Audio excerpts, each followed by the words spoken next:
In this episode of our ongoing look at Earth's magnetic reversal, we'll build on our previous summaries. We've seen how the magnetic poles are speeding up on collision course offshore Indonesia. Earth's magnetic fields went from weakening 5% per century to 5% per decade. Numerous recent studies confirm these events can happen within a human lifetime, and the mission manager from ESA Swarm says the Earth's magnetic poles are getting ready to flip. We've looked at solar activity and cosmic rays, discussing how their increased bombardment of Earth can trigger increased seismic and volcanic activity. We've seen how the sun's activity modulates El Niño and La Niña, the Pacific and North Atlantic oscillations, the intertropical convergence zones and monsoonal patterns, all set to deliver negative phases and dramatic shifts from the last few centuries as the sun hits grand minimum over the coming few years to decades and Earth's magnetic field continues to weaken. But thus far, our weather look in the magnetic reversal has been a long-term one, a climate-forcing expectation based on the currently published literature and taking it a bit further with the grand solar minimum coming and Earth's magnetic reversal underway. However, the lithospheric effects we've seen are much shorter term.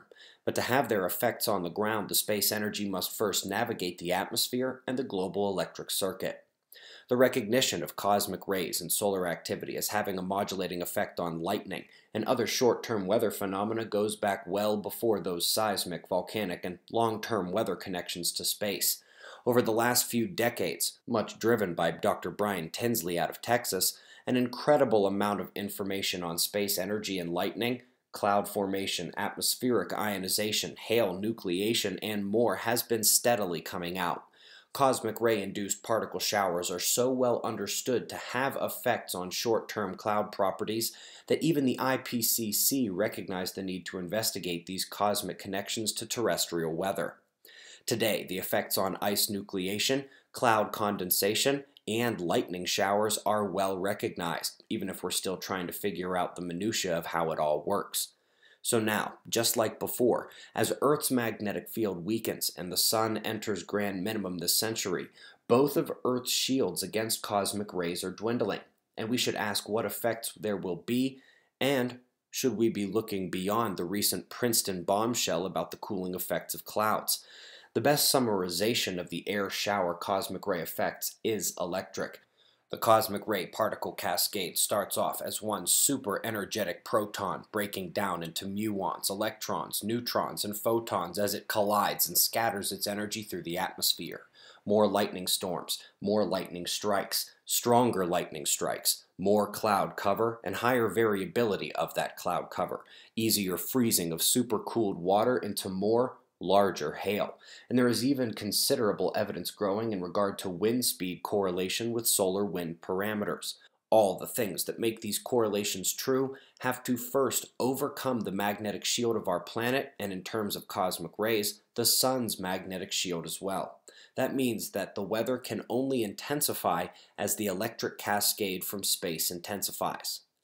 Now, let's take some time to go over some basic prepping notes. No way to do this comprehensively in this video or in one video alone, but we can get you started. I want to hit 2 points right now. How should you prepare? And are there some areas in the world that are going to be in worse trouble than others? Let's start with the basic prepping. So as to not overload all at once, let's get our heads around some of the basic things you need in any emergency, long or short. It's good to have food, water, and supplies, including for yourself, your family, and your pets. The other basic part of this is keeping your head out of the sand.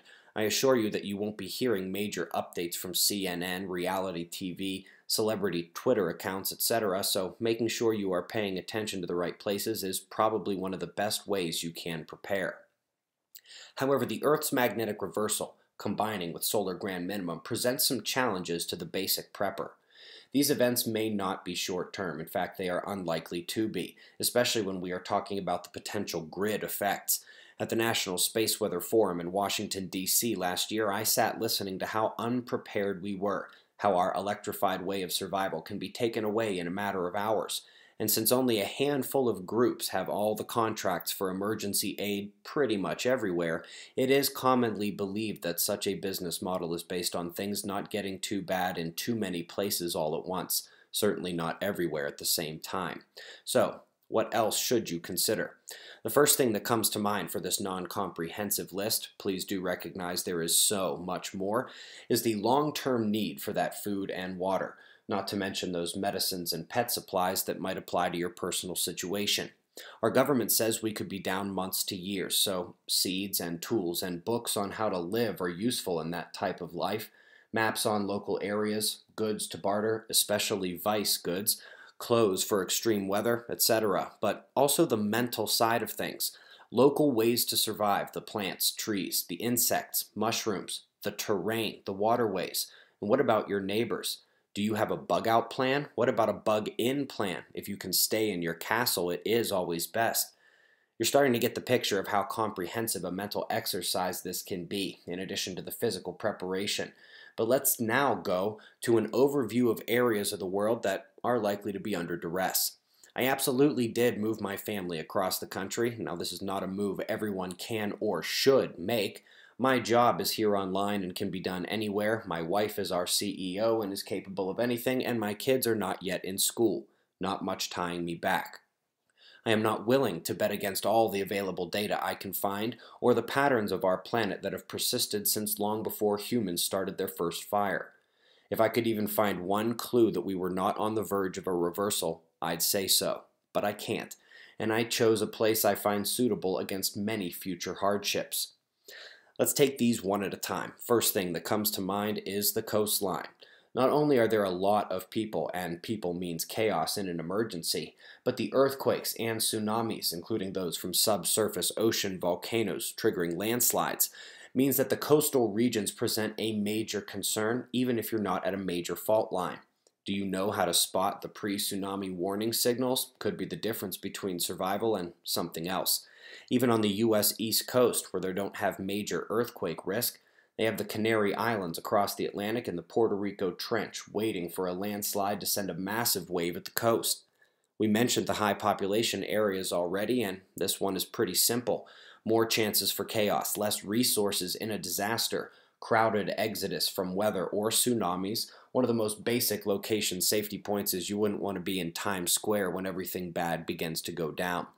Let's step down to the severe weather events. It's not like you'll see tornadoes in Death Valley or Mount Everest or even here in the high desert, but areas that see them could see more. The breadbasket is going to see hailstorms like they've never seen before. The wind, precipitation, ice, flash flooding, all intensifying. So picking your battleground is important. For us here in New Mexico, there are no quakes or tsunamis, not really any tornadoes, and less of the other severe risks as well, provided you are not living in an arroyo. We also have a low geomagnetic vulnerability profile. Mid-latitude is by far the safest in terms of space weather. Polar regions take the strongest induction, and that does indeed bleed down into the United States. The practical reality for us humans is that the risk is a combination of population density, or rather electric grid density, grid usage, along with your geomagnetic latitude, which is why you see increased potential even during calm days down the coastlines. However, one can't simply head south from Canada per se without looking back. Get too far south and you come under duress of the equatorial electrojet and the magnetospheric compression of solar eruptions reinforcing the downward precipitation of Earth's equatorial ion fountain and adding Van Allen particles to the precipitation as well.